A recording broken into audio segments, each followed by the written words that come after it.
sedikit aja.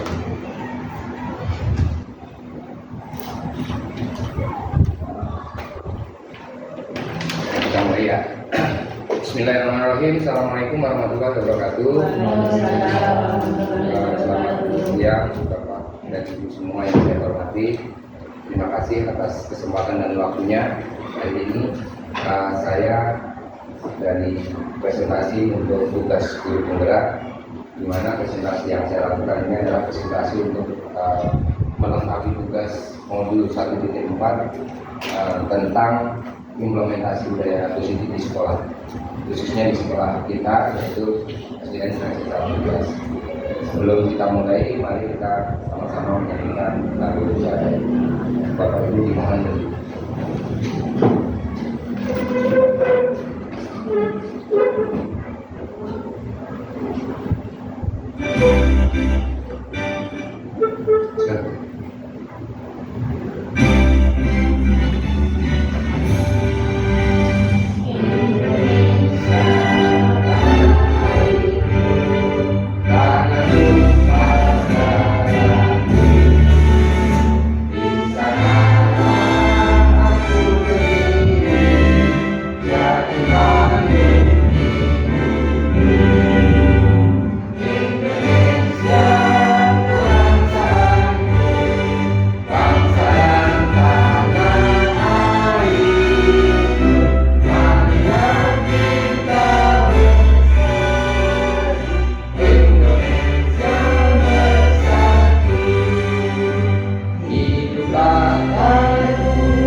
Baik Bapak Ibu semuanya, terima kasih.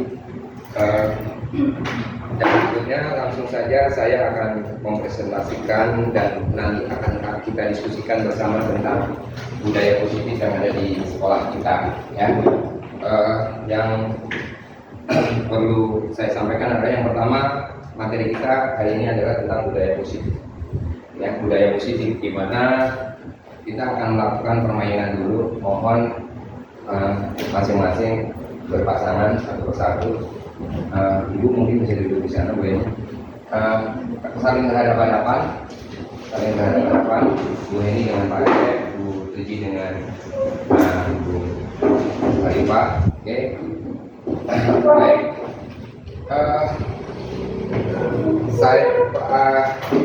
Permainan pertama adalah salah satu di antara ibu atau bapak mengepalkan tangan,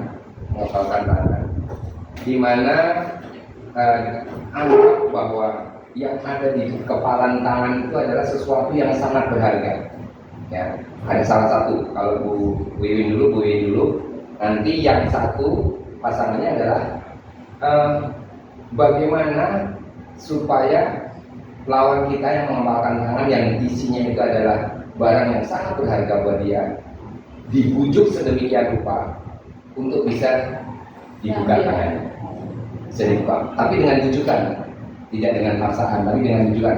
Ayo dong, atau bagaimana lah, dirayu, di bagaimana supaya kita apa yang ada di dalam telapak tangan ini terbuka. Bagaimana? Ya nggak apa-apa, itu hak ibu. Hak ibu kalau memang benar-benar itu berharga dan tidak boleh dibuka oleh orang lain dan tidak boleh diketahui, ya jangan diketahui. Coba sekarang lakukan, bisa nggak? Ya, coba bisa lakukan. Ya, coba Pak Aceh dengan ini coba pasang bisa nggak? Buka dong atau apalah gitu supaya terbuka gitu. Ini apa sih bisa dibuka? Ya. Bisa, tidak bisa di rumah. Apa sih kepalanya? Apa ini? Apa isinya? Saya Nggak boleh tahu. Dikit aja. Ini sangat Ya, ini berat, pokok. sangat penting Ya. buat saya. Nanti saya kasih hadiah. Oke, sekarang kebalikannya. Sekarang ibu yang satunya yang ngepalin, bapak yang layu, atau ibu satunya yang layu, boleh silakan. Bagaimana supaya kepala yang ada di dalam ini sesuatu yang berharga banget? Ya. Saya tahu ada apa di dalam taman itu. Sehingga kamu meminta sekuat tenaga. Kulit cantik, kulit yang cantik, yang soleh, yang cantik. Buka dong kepalanya, saya ingin tahu. Tidak boleh. Tidak boleh buka. Apakah hanya saya aja yang tahu ya? Baik, cukup ya. Jadi ternyata apa yang Anda lakukan, apa yang ibu bapak lakukan terhadap teman Anda, ya. Nah, saya yakin di antara tadi saya dengar itu dari teman bapak ibu itu membujuk sekuat tenaga dengan berbagai cara untuk meminta ibu atau pasangannya tadi memberikan benda tersebut apa yang ada di dalam ini, ya. Ternyata dia bisa membujuk, mengancam, menghardik, bahkan awas loh kalau nggak dibuka gitu ya, bisa saja seperti itu ya, menghardik, menyuap, ya, menyuap itu bukan gitu ya, atau apa saja agar dapat membuka kepala tangan Anda. Apa yang terjadi? Coba Bu Mimin ceritakan apa yang terjadi. Kira-kira pasangan Bu Mimin tadi mau nggak membuka tangan? Saya tadi tidak mau. Tidak mau ya. Begitu juga dengan Bu Wiwi. Kokoh dengan pendiriannya. Tidak mau. Terus Bu Sarifah, ada yang mau nggak tadi? Karena sangat berharga, makanya nggak boleh orang tahu. Oke, siap. Oke, ini terbuka nggak tadi? Terbuka ya. Dia Pak Aceh juga. Oke, apa yang terjadi kita lihat ternyata dari apa yang kita mainkan kepalan tangan tadi itu timbul 4 ilusi. Ya, timbul 4 ilusi sebentar. Ya, 4 ilusi. Ilusi itu apa sih, Pak? Bu? Ilusi. Ilusi itu apa sih? Pernah dengar nggak kata ilusi?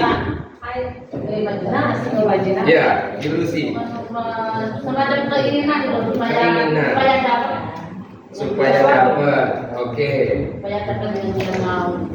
Supaya dapat, supaya mau apa yang dia mau. Baik. Jadi gini. Perlu saya sampaikan bahwa apabila kita, nah ini kalau kita kaitkan dengan proses pembelajaran, bahwa kita ini sebenarnya seorang guru itu tidak bisa mengontrol anak. Ya. Anak itu punya alat kontrol intrinsik namanya dari dalam sendiri, di mana pada saat dia nurut sama kita itu di saat dia lemah kontrolnya. Pada dasarnya anak itu susah untuk kita kontrol gitu. Itu kalau dikaitkan dengan pembelajaran tadi. Ya, apalagi anak itu memiliki sesuatu yang sangat berharga dalam diri dia. Kita bujuk, kita ayo nak, segala macam. Nah, itulah yang terjadi nanti yang akan kita pelajari sebelum kita masuk ke budaya positif. Itu nanti akan kita pelajari kontrol yang ada itu. Yang pertama, ilusi guru mengontrol. Jadi guru itu seolah-olah bisa mengontrol anak gitu. Padahal itu ilusi. Yang itu hayalan, belum tentu semua anak bisa dikontrol sama kita. Yang kedua, ilusi bahwa kritik yang membuat orang merasa bersalah itu dapat menguatkan karakter. Kadang-kadang kita nggak sadar sama anak kita. Ya, kita membuat kamu jadi anak itu jadi ngerasa bersalah juga dengan tindakan dia. Itu tidak semuanya bisa menguatkan karakter dia. Bahkan kadang-kadang malah kebalikannya, memperlemah karakter dia. Bahkan bisa jadi dia akan drop, akan nggak maksimal dalam belajar. Yang ketiga, ilusi bahwa semua penguatan positif efektif dan bermanfaat.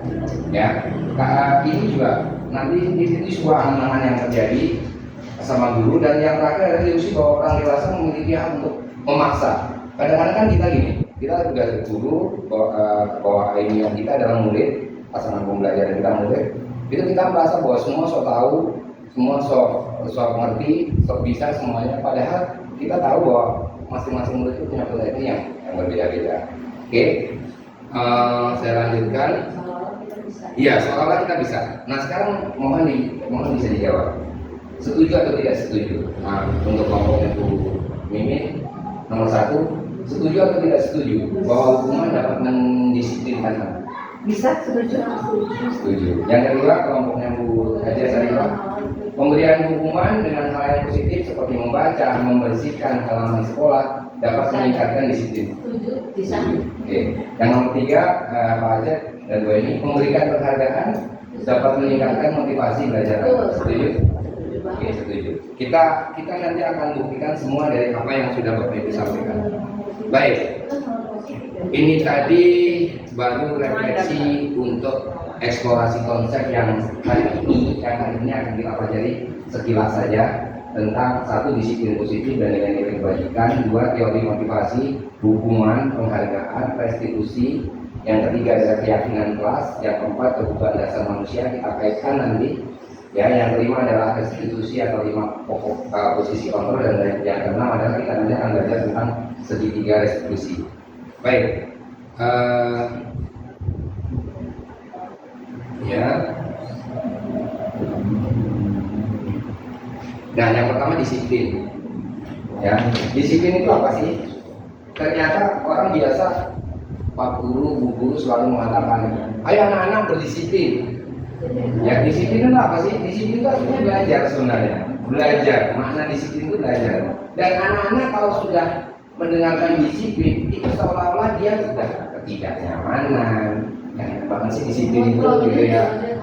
Bukan apa yang bukan dengan apa yang kita hargai atau pencapaian suatu tujuan mulia. Jadi kalau anak sudah bicara disiplin, itu kadang-kadang di benak mereka selalu bilang nggak nyaman karena diatur. Segala sesuatunya diatur, dipaksakan gitu. Ya. Betul. Nah, kita lihat teori motivasi perilaku manusia. Untuk disiplin itu ada faktor internal dan faktor eksternal untuk melakukan disiplin. Yang pertama, faktor eksternalnya, kita berdisiplin itu untuk menghindari ketidaknyamanan atau hukuman. Biasanya kamu kalau nggak disiplin, nanti ibu akan berikan sanksi. Kamu kalau nggak disiplin, nanti. Nah, yang kedua, untuk mendapatkan imbalan dari orang lain. Kalau nggak disiplin, uang jajannya dikurangi. Berarti kan tidak.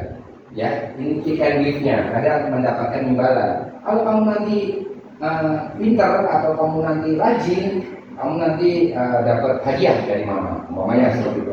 Atau dari intern orang yang melakukan disiplin tersebut untuk menghargai diri sendiri. Nah, ini yang betul.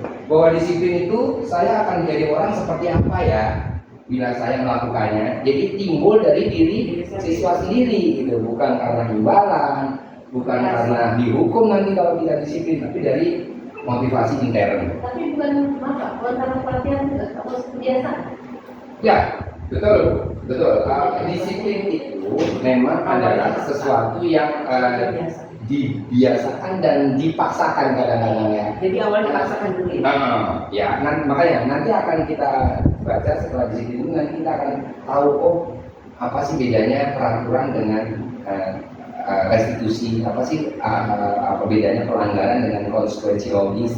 Jadi seorang guru ya di dalam bukunya Ki Hajar Dewantoro itu dikatakan bahwa begini, merdeka. Menurut Ki Hajar Dewantoro, merdeka itu artinya tidak hanya terlepas dari perintah, akan tetapi juga cakap dalam memerintahkan diri sendiri. Jadi kesadaran diri lah, lebih ke kesadaran diri gitu. Jadi kalau dibilang kurikulum merdeka ya, itu menurut Ki Hajar Dewantoro ya kita harus pandai untuk membuat apa yang disebut ATP ya, dan lain sebagainya. Ini dari kita kutip dari pemikiran Ki Hajar Dewantoro. Nah, ini baru nanti kita lihat Bu Haja Sarifah tadi. Ya, nggak apa-apa. Ya, silakan. Di sini ada keyakinan kelas, hukuman dan penghargaan. Orang-orang di kita biasanya di sekolah itu selalu mengatakan taati aturan. Mengapa sih tidak aturan saja? Mengapa harus keyakinan kelas? Coba bedanya apa? Kalau saya bilang begini, nanti telat 15 menit kamu nggak boleh masuk kelas. Itu keyakinan kelas apa aturan berarti? Aturan.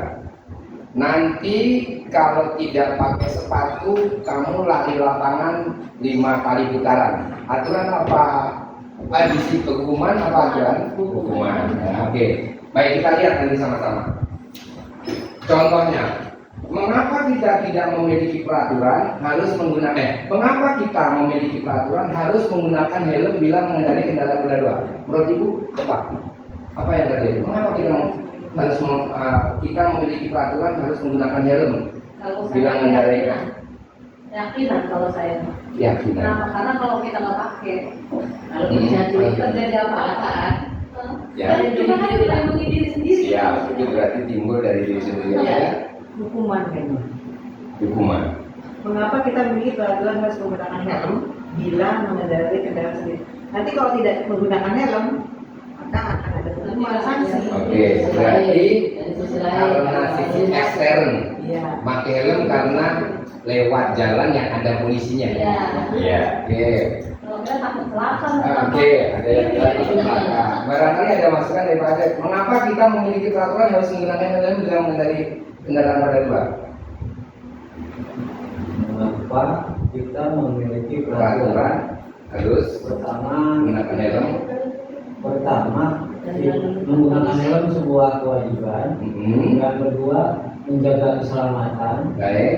Yang ketiga, memang berkendara itu harus menggunakan helm. Peraturan, Ya. peraturan, ya, peraturan. Baik. Tapi di sana menarik sekali pembicaraan Pak Acep tadi bahwa Pak Acep sampaikan di sana ada apa tadi yang pertama Pak? Ada nilai-nilai keyakinan, ya, keyakinan bahwa menggunakan helm itu untuk keselamatan, ya, untuk keselamatan. Ya, supaya kalau tidak celaka. Tetapi tadi juga berbeda pendapat dengan pendapatnya Bu Mimin. Bu Mimin menyoroti lebih faktor ekstern. Menggunakan helm karena Mau ditilang. takut ditilang, gitu ya kan? Boleh. Oke, sekarang yang kedua. Mengapa kita memiliki peraturan 3M? Menggunakan masker, mencuci tangan, dan menjaga jarak 1,5 meter. Kenapa?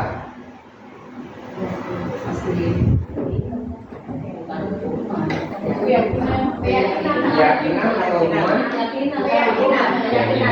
Kita udah tahu dari resiko. Iya. Resiko. Berarti di sini ada hukum sebab akibat. Iya. Ya, ada hukum sebab akibat ya. Kalau tidak memakai maka akibatnya akan tertular ya, apalah COVID ya baik. Yang ketiga sekarang, mengapa kita memiliki peraturan harus datang tepat waktu pada saat mengikuti pelatihan? Jadi faktor ekstern apa intern nih? Kita ekstern makanya ekstern. Oke, eksternnya apa? Peraturan kan kalau orang intern maka juga bisa. Ya, dilihat dari sisi eksternnya dulu. Mengapa kita memiliki Karena kalau kita peraturan harus tidak datang tepat tepat waktu? waktu, kita dapat Kalau kita hukuman. terlambat, paling tidak kita kena Sanksi. hukum. Ya, nah itu ekstern ya baik. Terus yang berikutnya malu. Ya, malu ini intern apa ekstern? Intern, oke. Terus nilainya dikurangi, barangkali juga ya. Itu ekstern kan berarti menguji baik. Baik. Nah, dari sini bahwa kita akan melihat budaya positif itu terbentuk setelah ada peraturan. Ya. Budaya itu kan sesuatu yang sudah menjadi apa ya rahasia umum lah gitu ya. Peraturan dulu dari atau kesepakatan kelas, setelah itu masuk ke keyakinan kelas. Kalau udah sepakat diyakini. Contohnya tadi Pak Acep menyampaikan menggunakan helm itu nilai kebajikannya adalah untuk keselamatan. Nah, setelah sepakat semua guru dengan siswa membuat kesepakatan, langkah kedua adalah diyakini bahwa kalau nggak pakai helm itu yakin deh suatu ketika kalau ada apa-apa keselamatan kamu terganggu lah begitu. Dan berikutnya adalah lingkungan positif. Nah, dengan membuat kesepakatan keyakinan kelas masing-masing kelas, nanti akan terbentuk sebuah lingkungan ya yang positif. Masing-masing kelas saling mengetahui tentang budaya positif yang ada. Nah, dari situ maka kita bisa lihat budaya positif yang ada di sekolah itu. Nah, sekarang kita lihat lagi.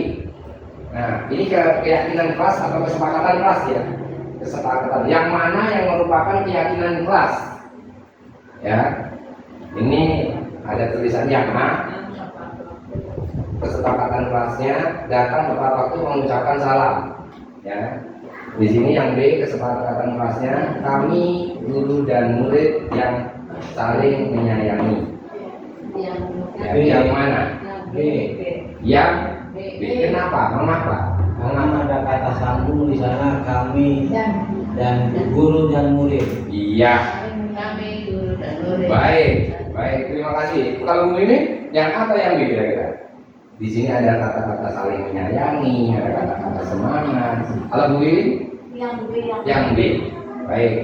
Kita lihat bahwa dari pembelajaran yang kita yang disampaikan hari ini tadi, bahwa kita sekarang sudah mulai tahu bahwa di sekolah itu yang dibutuhkan adalah kesepakatan kelas, bukan peraturan.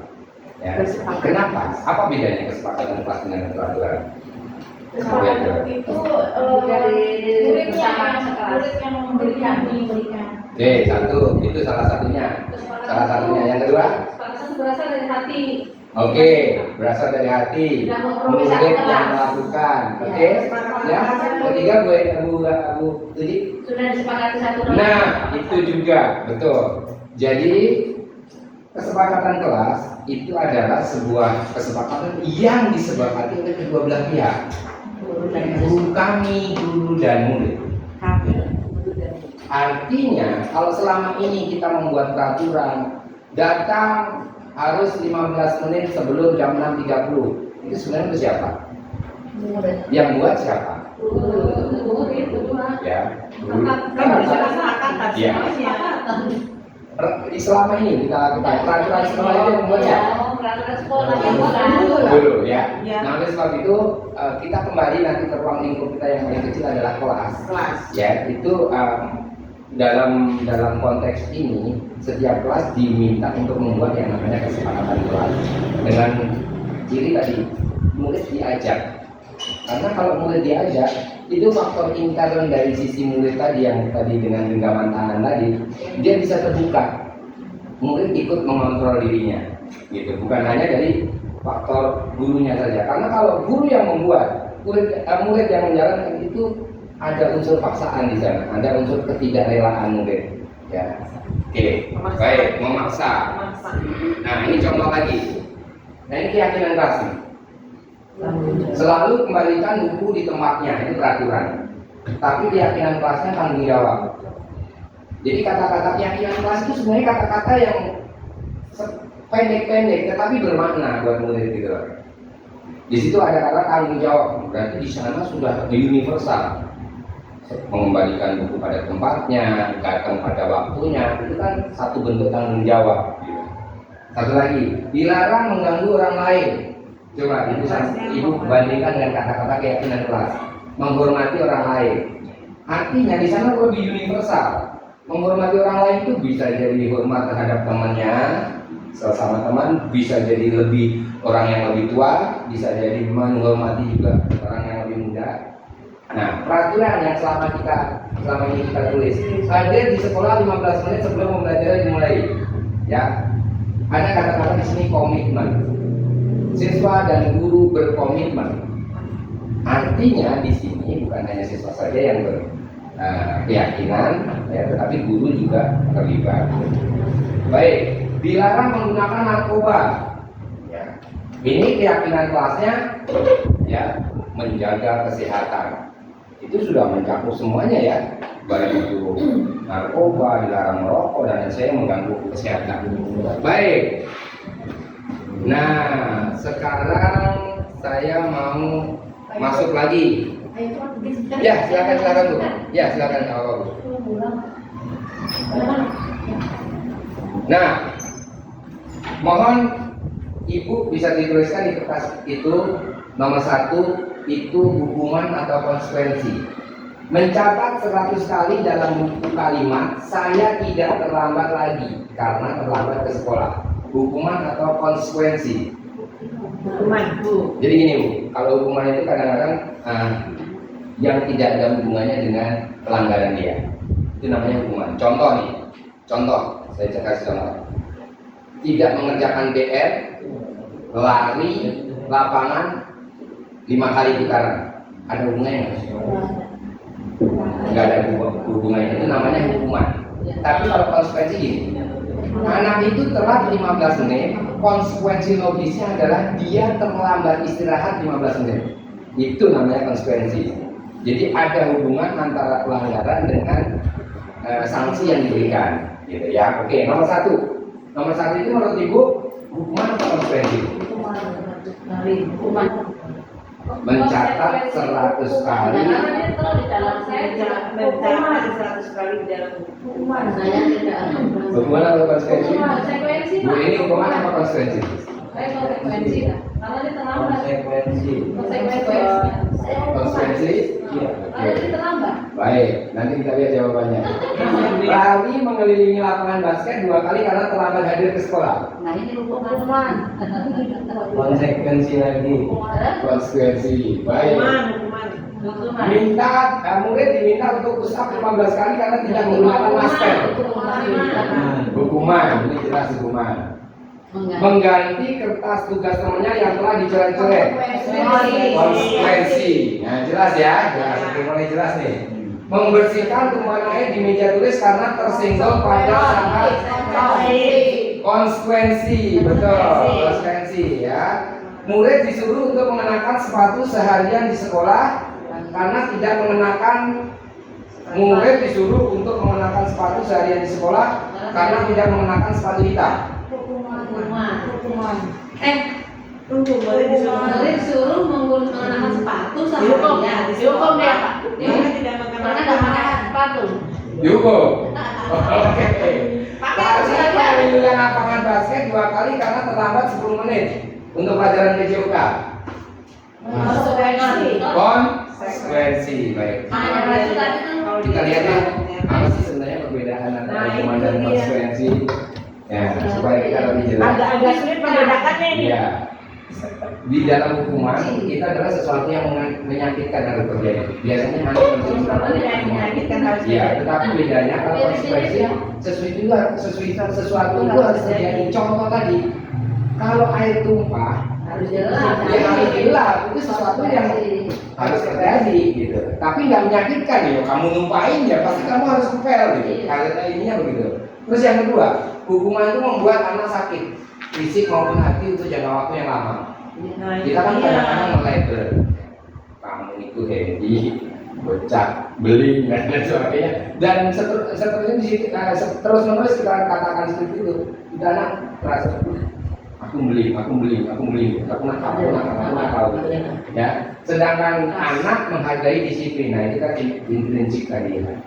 Hukuman biasanya paksaan. Kalau konsekuensi stimulus, anggapan. Ya kalau kamu gini nantinya konsekuensi logis kamu begini gitu. Kalau kamu melakukan ini nanti akan jadi begini gitu. Lebih ke ini ya, lebih menuntun ya. Mendorong anak menyakiti diri sendiri. Kalau konsekuensi mendorong anak agar mudah menyesuaikan diri. Kadang-kadang kan anak nggak bisa masuk ke dalam satu circle. Itu kan kadang-kadang bukan karena circle-nya yang terlalu nggak bisa terima dia, tapi dianya sendiri nggak bisa menempatkan diri dalam circle atau kelompok tersebut. Konsep dirinya buruk kalau hukuman, kalau konsekuensi konsep dirinya baik. Anak belajar untuk menyembunyikan kesalahan. Nah, dengan dihukum itu anak berpikir daripada dihukum akhirnya timbul bohong gitu ya, menyembunyikan kesalahan gitu. Aku pura-pura gitu yang harusnya dia kesadaran diri, jadi karena dihukum jadi. Terus yang berikutnya adalah anak belajar untuk mematuhi peraturan. Nah, anak setelah hukum marah, merasa bersalah, dipermalukan, merasa tidak dihargai. Tapi dengan konsekuensi kehilangan hak, dia tidak nyaman, diasingkan untuk sementara waktu. Memang sama sih, mirip, hampir tadi antara hukuman dan konsekuensi itu hampir mirip. Kita bisa lihat tadi, ya halaman 16 ya. Tadi Pak Acep sampaikan ada hukuman, ada konsekuensi di sini. Nah, ini jawabannya Bu ya. Hukuman atau konsekuensi tadi sudah kelihatan di sini. Nah,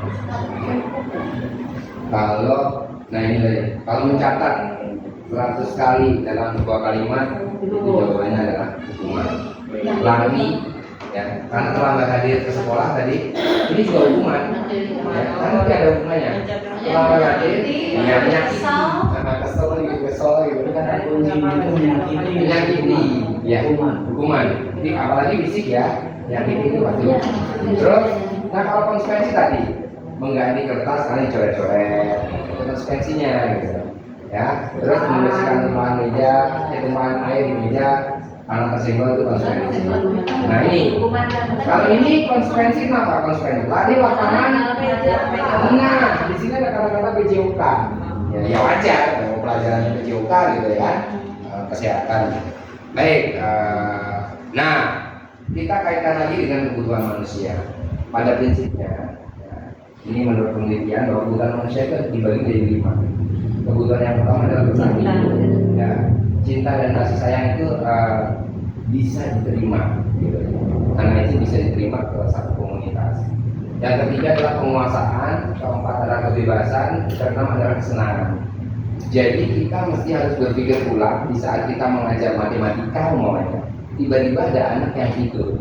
Itu bukan berarti dia tidak cinta matematika atau dia tidak ada sesuatu di dalamnya. Mungkin dia tidak bebas atau mungkin memang dia kurang ibu perhatikan, ya, dan di sini ada cinta kasih sayang, atau mungkin juga nggak seneng, atau mungkin dia sedang dibully sama temannya, bisa saja dalam penguasaan. Nah ini, ya. Nah sekarang kita lihat lagi. Nah, ingat ya Bu, tadi ada 5 ya kebutuhan kita. Apa tadi? Bertahan hidup, penguasaan, kebebasan, kesenangan, cinta kasih. Sekarang ada masalah seperti ini. Coba kita sama-sama dengar. Ibu guru bilang, aku tidak boleh bersenandung waktu mengerjakan tugas. Katanya kelas harus tenang, tidak ada suara. Padahal kan aku suka dan senang menyanyi. Posisi kebutuhan itu di mana? Dari 5 ini.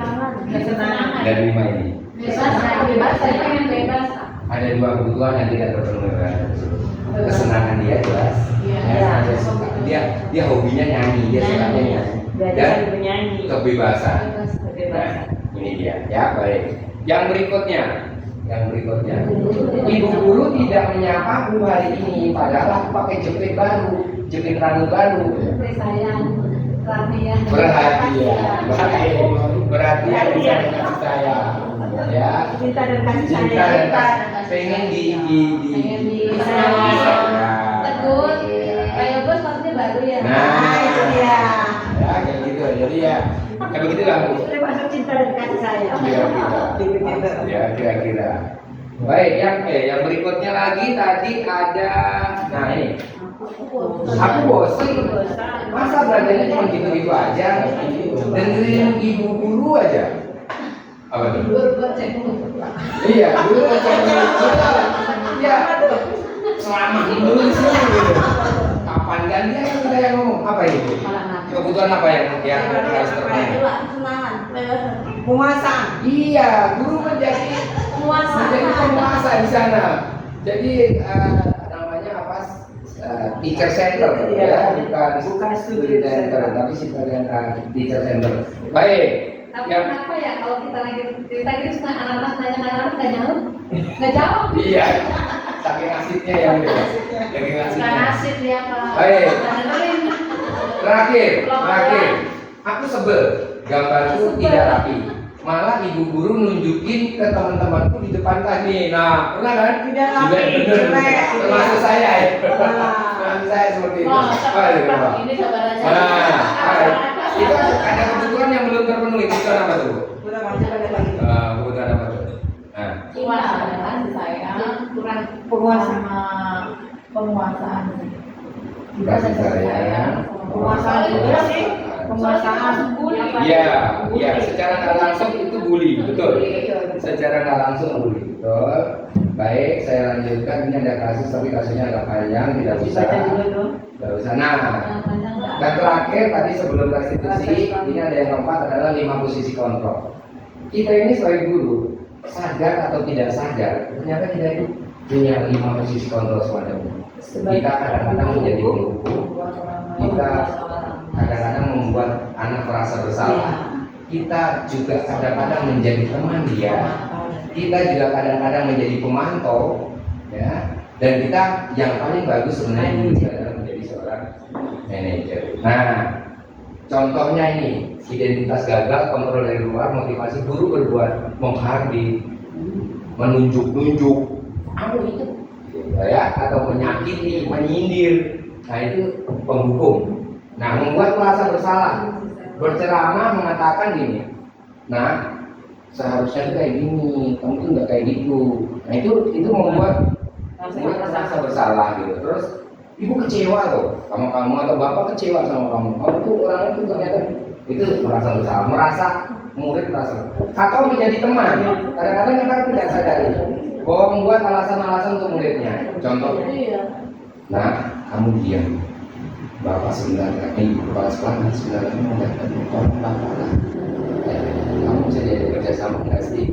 Nah itu menjadi teman. Pemantau itu kita di luar gitu.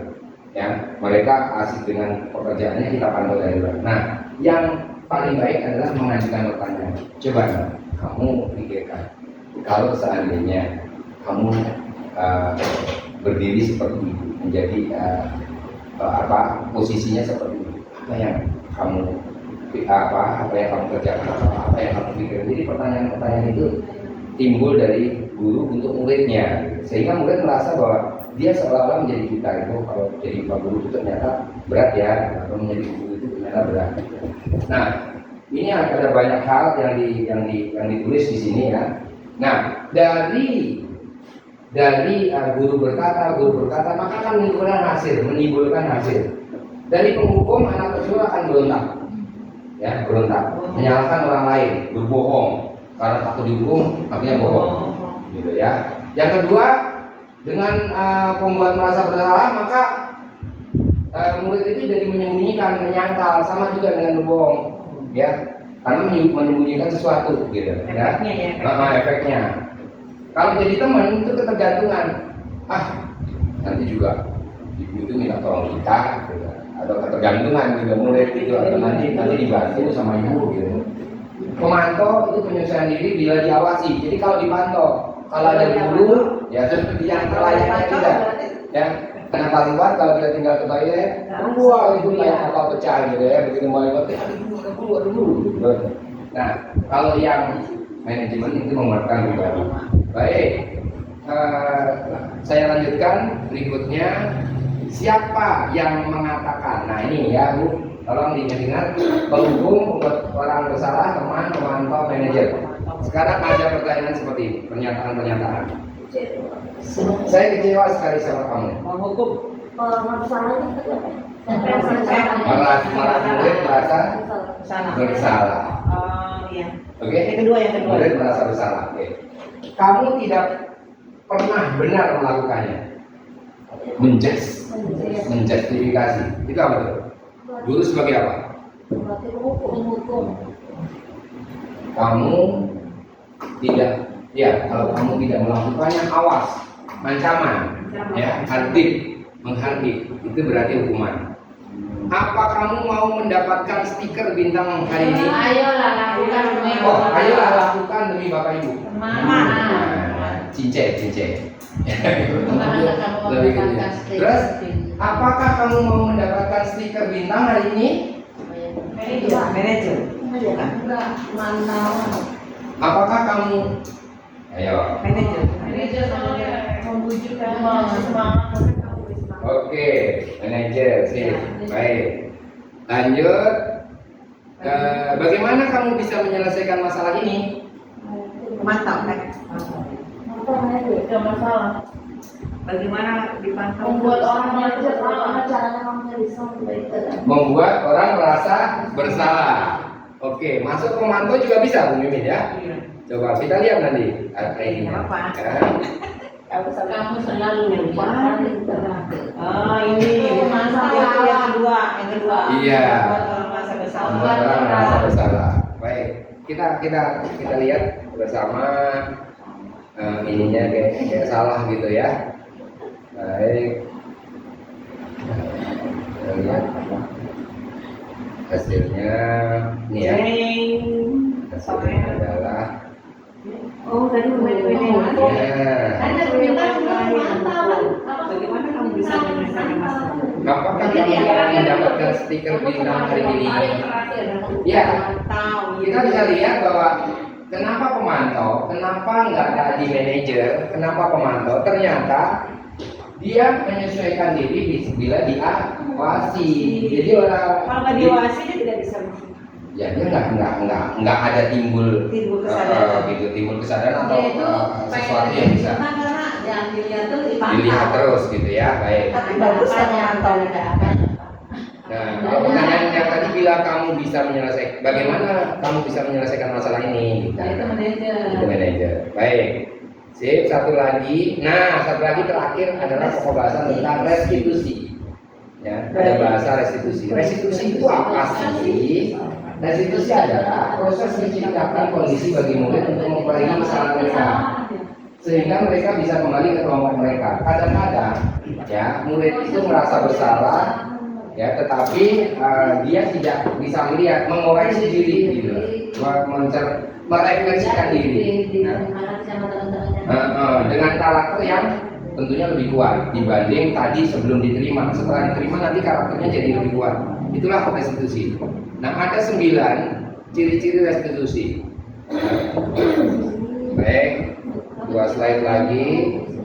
Nah, ini segitiga restitusi. Langsung aja.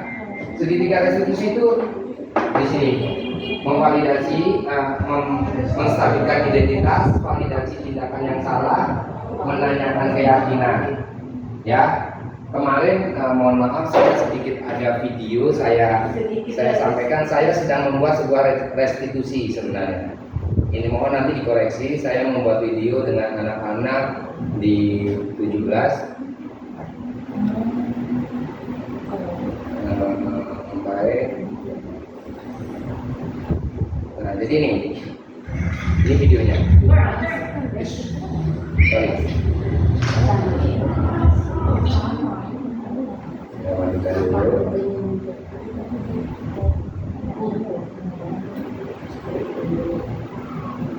Ya, jadi ada sebuah kasus seperti ini.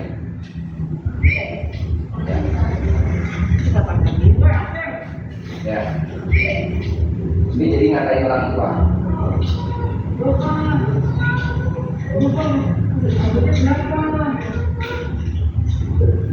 Ya.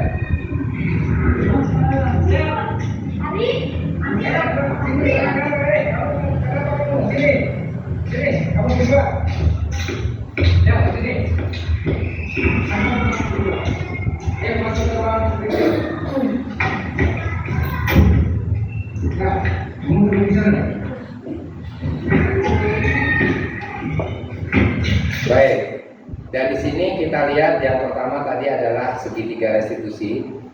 Ya, yang pertama yang harus dilakukan adalah menstabilkan identitas. Jadi biasanya kalau ada anak marah, itu apa yang terjadi? Anak itu sehat atau sedang beremosi? Emosi, ya, pasti tentunya emosi. Guru, ya, dari langkah restitusi yang saya pelajari itu, guru yang pertama yang harus dilakukan adalah menstabilkan identitas. Jadi dia mengembalikan identitas dia sebagai guru dengan beberapa pertanyaan. Nah, lagi pas marah, kamu bukan satu-satunya yang pernah melakukan seperti ini. Dia melakukan kesalahan, tapi kita angkat dia dengan kata-kata, kamu bukan satu-satunya anak yang pernah melakukan seperti ini. Ya, bisa jadi kemarin-kemarin ada juga yang melakukan seperti itu. Sudah mulai kulinder kalau sudah seperti itu. Atau ada pernyataan yang lebih menongol lagi, setiap orang pasti pernah melakukan kesalahan. Gitu. Jadi murid merasa oh iya. Nah, dari situ baru kita yang namanya validasi tindakan yang salah. Ya, kenapa sih kamu tadi berantem? Kenapa kamu tadi berantem? Kamu tentu punya alasan mengapa kamu melakukan itu. Kenapa kamu berantem? Baru dia cerita. Ini Pak. Tadi ngatain orang tua Pak dan lain sebagainya. Bla bla bla bla. Terus di situ kita pancing lagi. Adakah cara yang lebih efektif untuk mendapatkan apa yang kamu butuhkan? Kamu nggak harus berantem kan? Jadi ada solusi lah. Kita di sini diajarkan solusi, ada cara lain. Dan yang ketiga adalah menanyakan keyakinan. Nah, kembali lagi tadi ke keyakinan kelas yang awal tadi, bahwa di kelas kita sudah memiliki keyakinan. Nilai-nilai apa sih yang sudah kita sepakati di kelas? Satu, harus bersaudara, tadi saling menghormati, saling menghargai. Ini intinya berarti kamu sesama teman nggak boleh berantem. Terus kamu ingin menjadi apa sejatinya? Kalau kamu nanti berantem, ya, apa yang kamu dapatkan dari kamu? Nah itu bentuk daripada keyakinan kelas. Nah ini Ibu, ada 3 slide lagi. Nah tadi menstabilkan identitas dengan kata-kata guru. Berbuat salah itu hal yang manusiawi. Tidak ada manusia yang sempurna. Bapak atau ibu juga pernah buat salah. Kita pasti bisa menyelesaikan masalah ini, gitu ya. Yang berikutnya, kalau kamu menyalahkan diri kamu sendiri terus-menerus, apakah kamu bersikap baik pada dirimu sendiri? Ya. Yang kedua, validasi tindakan yang salah. Ya tadi langkah berikutnya adalah kamu bisa saja kan melakukan hal yang buruk, tapi kamu tidak melakukan kan, gitu. Yang lebih buruk, gitu. Ya. Nah, terus kamu pasti punya alasan mengapa melakukannya. Yang berikutnya adalah apa yang penting bagi kamu. Ini ada sedikit cerita dari fasilitator saya begini Bu. Ada satu guru, dia kalau ada satu anak di kelas itu marah, itu bukan diomelin. Seorang guru itu menyediakan palu sama paku. Jadi pada saat anak murid itu lagi marah, itu suruh ambil paku sama palu, suruh turun ke lapangan. Di sana ada pohon, maku itu sekencangnya. Jadi melampiaskan emosi ya. Besoknya dia marah lagi Bu, ambil paku lagi. Melampiaskan. Terus ya, selain marah dia ada tentunya lawan katanya marah adalah senang. Ya. Di saat senang, guru itu minta anak tersebut untuk mengambil paku yang tadi tajam. Ya. Kalau senang lagi diambil. Dia tanya ke muridnya, nah apa yang terjadi dengan pohon itu? Ya. Dia tidak lagi seperti dulu Pak. Dia sudah terluka, ya, karena di situ ada pukulan paku yang membekas. Nah, itu juga terjadi sama murid kita. Ada murid kita juga seperti itu. Jadi, kalau kita menjas gitu apa gitu, itu agak membekas gitu. Jadi itu akan seterusnya. Itu ilmu dari hasil saya.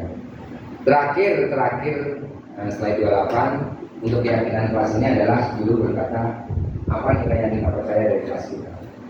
Saya yakin kelas saya sendiri juga belum membuat keyakinan kelas, kesepakatan kelas, tetapi saya sedang cari metode. Artinya murid itu kita ajak bicara gitu, dengan cara-cara memberikan pertanyaan. Biasanya kasih kertas warna-warni, ya, buat pertanyaan mau bagaimana kelas kita. Kita ajak bicara. Nah di situ nanti akan timbul masukan-masukan dari murid untuk dibuat sebuah kesepakatan. Itu yang terjadi. Nilai-nilai universal apa yang setelah kita kesepakati tadi seperti Pak Aceh bilang, keselamatan, kesehatan, kebersihan, ya dan lain sebagainya. Kelas yang ideal itu seperti apa? Nah kayak gitu. Kita pancing murid kita dengan kata-kata. Kita mau kelas ideal itu kelas yang kayak apa sih? Oh nyaman Pak. Oh ada AC-nya Pak, dan sebagainya ya. Kamu ingin jadi anak seperti apa? Ini juga bisa diperinsip ya dari anak. Terus apa yang kamu rasakan? Nah, ini perasaan siswa. Ketika kamu melakukan itu, kamu menjadi orang yang seperti apa? Ya baik. Terima kasih banyak Ibu, sudah waktunya sudah 1 jam kurang 15 menit ya. Terima kasih atas waktunya. Jangan bosan-bosan, saya minta tolong. Ini kemudian ada beberapa materi yang nanti akan terlibat. Terima kasih Bu Eni. Baik, saya akhiri dulu. Sekali lagi mohon maaf sudah mengganggu waktu istirahatnya. dan Bapak Ibu semoga selalu diberikan kesehatan, amin, keluarga diberikan kesehatan, rezeki yang berlimpah, ya kan, barokah gitu. Baik, itu saja. Terima kasih. Assalamualaikum warahmatullahi wabarakatuh. Waalaikumsalam warahmatullahi wabarakatuh.